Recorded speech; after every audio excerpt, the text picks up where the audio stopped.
Hey, how's it going? I wanted to make a video about how I learned to read more books and retain more of the information that I read in those books.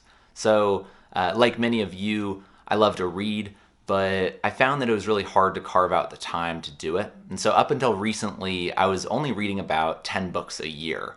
And last year, I changed that and read 50 books. And this year, I'm on track to read about 100 books. And so in this video, I want to share what has worked and hopefully teach you how to read more books. I'm going to cover three things. The first thing is how to actually like reading. Second thing is how to carve out more time in your day to read. And the third thing is how to retain more of the information that you read. So let's get started. The most important thing that you can do if you want to read more books is learn how to like it more. And for a lot of people, school is sort of the process of learning how not to like reading. If you're in a high school class, you might be assigned books that you have no interest in, or maybe you have to take a class in your college to get the degree that you want.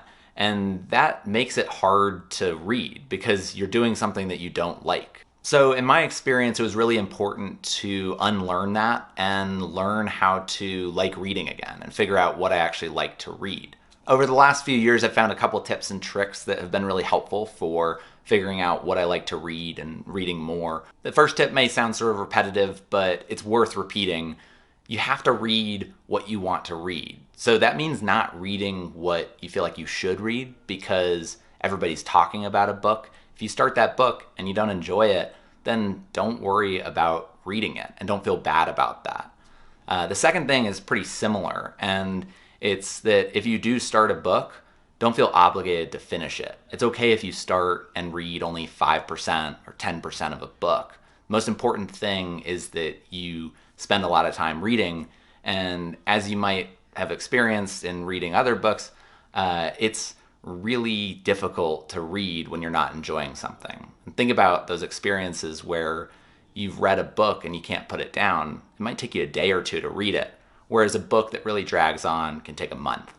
The third tip is sort of along the same lines, but if you're slowing down in a book, feel free to scan ahead a couple pages or even skip that chapter altogether. Don't feel the need to read everything in order if it's a nonfiction book, because oftentimes plot and narrative really aren't that helpful. The second thing that really helped me start reading more books was learning how to carve out more time in my day to actually read. So, the average American spends about 10 minutes per day reading. By comparison, they spend about 3 hours watching TV. And so, while a lot of people say, I'm too busy to read, that's usually a different way of saying, I choose to spend my time doing other things. And oftentimes, that's something like TV or scrolling through social media. So naturally, one of the best ways that you can read more is by swapping out some of that time. So that means watching maybe one less TV show every day and reading for 20 or 30 more minutes. One of the things that really helped me spend more time reading every day was changing my morning routine. So a couple years ago, I would wake up every morning and spend about 20 or 30 minutes scrolling through Facebook or Instagram on my phone. And I think it was a YouTube video or something that I read. It was like at some point something clicked that one, that was really bad for me, both for my mental health and just like distraction. And two, it was a complete waste of time. And so I watched some video that helped me find a couple ways to change that habit. And the thing that really worked was putting my phone away from my bed and then having a glass of water right next to my bed that I would drink right when I woke up. The next change to my morning routine was I started waking up earlier. So, again, a couple years ago, what I would do is I would wait until the last minute and then rush through my routine, eat breakfast, and then rush out the door to work. And I made a change where I just started waking up about 30 minutes earlier. And I think a big part of that was knowing that I would be able to spend that time reading.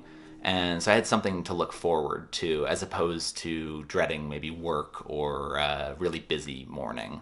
And what I found was that because I liked my mornings, I started to want to wake up earlier. And so whereas I used to wake up at like 10 sometimes, then that changed to 9 and then 8 and then 7, and now I wake up at 6 most days and don't really mind it nearly as much as I used to. And I think a big part of that is having something to look forward to and having these slow mornings where I get to read.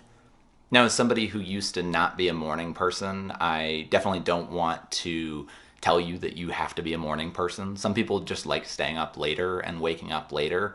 I think the most important thing is just figuring out when in your routine you can carve out some more time. So if that's at night, then great. Spend 30 minutes before bed reading, or maybe an hour or something like that. The third thing that I did is I just quit using social media altogether. So another crazy stat for you, the average American spends as much as 4 hours on their phone every day. And if you don't believe me, go to your well-being app on your phone, if it's an iPhone or an Android, and see how much time you've spent today on your phone. The odds are that it's probably pretty high. I tried quitting social media a couple times once I realized how bad it was for my mental health, as I mentioned earlier, but what really helped me was just deleting it from my phone and then giving myself the ability to use it on a desktop, and then limiting myself on a browser to 10 minutes every day using an app that would basically shut down the browser if I did use it for more than 10 minutes. As soon as I quit using social media on my phone, I realized how addicted I was, and even how much of a physical addiction it was. Whenever I was at a restaurant, for example, waiting for a friend, I would have an urge to go into my pocket, grab my phone, and look at it. And so one of the things that I did was I actually replaced the social media apps on my phone with apps like Pocket and Kindle, so that every time I had that urge, I still had somewhere to scroll. And instead of scrolling through social media, I was scrolling through a book or a long form article. All three of those changes were pretty gradual. They weren't overnight. And so if any of them seem appealing to you, I'd recommend just trying one of them at a time and just seeing what works. Again, the most important thing with any habit change is really just figuring out what can make it stick and work. And so what worked for me may not work for you, but hopefully this kind of provides some inspiration or some ideas of how you can carve out a bit more time to read. The third thing that I learned to do is actually retain more of the information that I was reading and engage with the content much more. The reason that this is important is because if you don't retain the information that you read, there's really no point to doing it, because just scanning your eyes over some words isn't really helpful. What I think most people are trying to do when they read books is to learn more or gain skills or challenge their existing beliefs. One of the things that help me retain more information as I read is active reading. So this is different than just merely highlighting what you read.